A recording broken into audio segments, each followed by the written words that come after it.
मूल कारण भी तो यही है ऋषि भृगु। आसक्ति हमारे मन की शांति को छीन लेती, उसे भंग कर देती।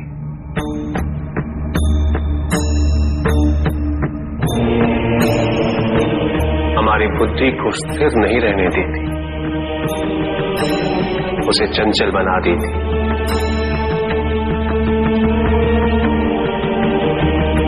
आसक्ति से प्रमाद की उत्पत्ति होती, प्रमाद मद होता है और मद अहंकार का स्रोत है, और अहंकार पूर्णतः शुभता में परिवर्तित हो जाता है, अर्थात आसक्ति अशुभता की जननी। इसलिए अनावश्यक है। तो प्रभु, आसक्ति को अनासक्ति में कैसे परिवर्तित किया जा सकता है? और हम आसक्ति से कैसे उबर सकते हैं प्रभु? आसक्ति से मुक्त होना ही अनासक्ति है। आसक्तिहीन होने के लिए अपने और पराये का भेद मिटाना अनिवार्य है।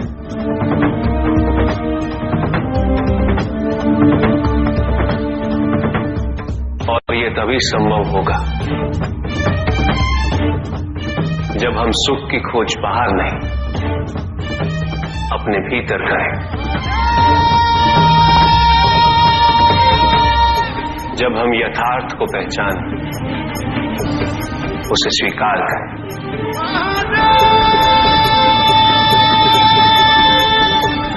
हम अपने सुख को सांसारिक तत्वों से परिभाषित नहीं करें। जब तक हम ऐसा करते रहेंगे, हम बंधते जाएंगे। जब हम स्वयं अपने भीतर झांकना आरंभ करेंगे, हमारी मुक्ति का मार्ग स्वतः प्रशस्त होता जाएगा। महादेव, आपने हमें दुख का कारण तो बता दिया। प्रभु, ये विवाह मुझे स्वीकार्य नहीं है प्रभु। मैं मेरे जीवन का प्रत्येक क्षण आपकी सेवा में समर्पित करना चाहता हूं। मैं नहीं चाहता हूं कि मेरा कोई भी संबंध मेरे भक्ति को विभाजित या बाधित करने का कारण बने। नंदी, विवाह तुम्हें मेरी भक्ति के लिए अयोग्य कैसे बना देगा? उसमें बाधा कैसे उत्पन्न कर देगा? माता, आपके और प्रभु के बीच में इतनी चुनौतीपूर्ण स्थितियां उत्पन्न हुई, फिर भी आप दोनों स्थिर रहे। किंतु मेरे लिए यह संभव नहीं है माता, क्योंकि मैं अपने दायित्व के मार्ग में कोई भी विकर्षण सहन ही नहीं कर सकता। नंदी, मेरे एक प्रश्न का उत्तर दोगे? पहले तो तुम केवल मेरे प्रति ही समर्पित थे, किंतु अब तुम मेरे साथ साथ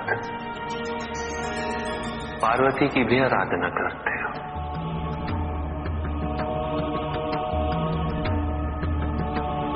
क्यों? प्रभु,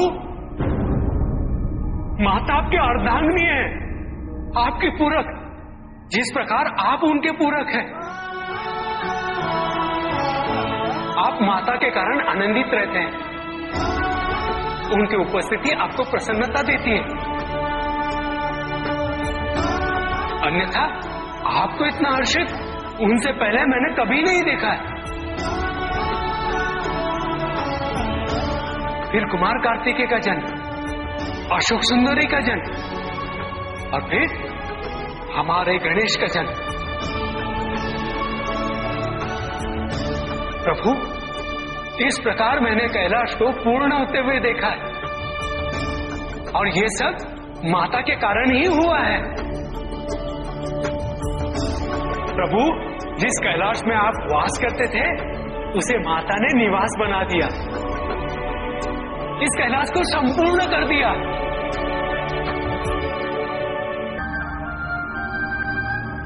अर्थात व्यक्ति की पूर्णता हेतु विवाह आवश्यक है नंदी।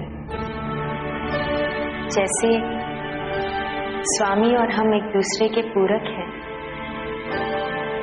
उसी प्रकार तुम्हारी अर्धांगिनी और तुम एक दूसरे के पूरक बनोगे। विवाहित जीवन की अनुभूति, परिवार का सुख, उसके सुख और उसकी सुरक्षा के लिए संघर्ष, ये सभी अनुभूतियां व्यक्ति के विकास के लिए अनिवार्य है नंदी।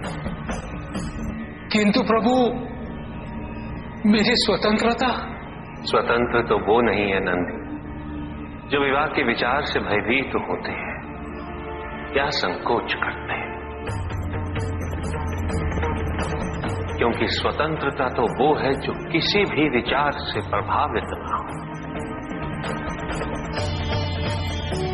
किसी भी सुख, किसी भी दुख से प्रभावित ना हो। और जो व्यक्ति इतना तटस्थ हो, जागरूक हो, उसकी स्वतंत्रता को तो विवाह से भी प्रभावित नहीं होना चाहिए। और फिर क्या गणेश, कार्तिकेय और अशोक सुंदर, ये सभी विवाह उपरांत परिवर्तित हो गए। क्या उनका विवाहित होना उनकी भक्ति और उनके समर्पण में बाधा बन गया नंदी? उनकी स्वतंत्रता में बाधा बन गया? क्या अपने माता पिता के प्रति उनका प्रेम और उनका सेवा भाव घट गया नंदी? फिर मेरे एक और पुत्र को ये चिंता क्यों?